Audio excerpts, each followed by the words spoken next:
Hi, I'm Brenna from Morgen, and today I want to show you the new task filtering options from Morgen. Now, why is filtering exciting? If you are like me and like a lot of people using Morgen, you may have more than one integration, or even within one integration, multiple teams or multiple databases connected.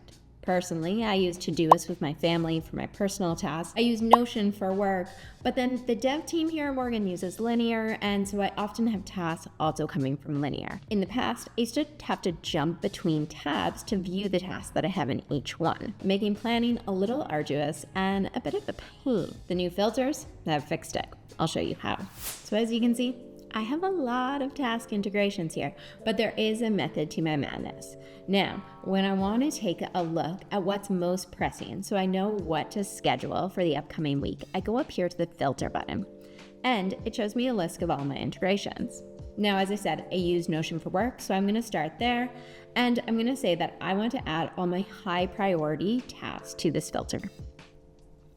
Similarly, on Todoist, this is where my personal tasks sit. I'm going to add those P1 things so I can take a look at what needs to happen this week. And finally, Linear. This is where I work with our dev team. I'm going to say what's high priority and maybe what's urgent just in case, and add those to my view. As you can see, now I have a view of all those tasks that are of high importance.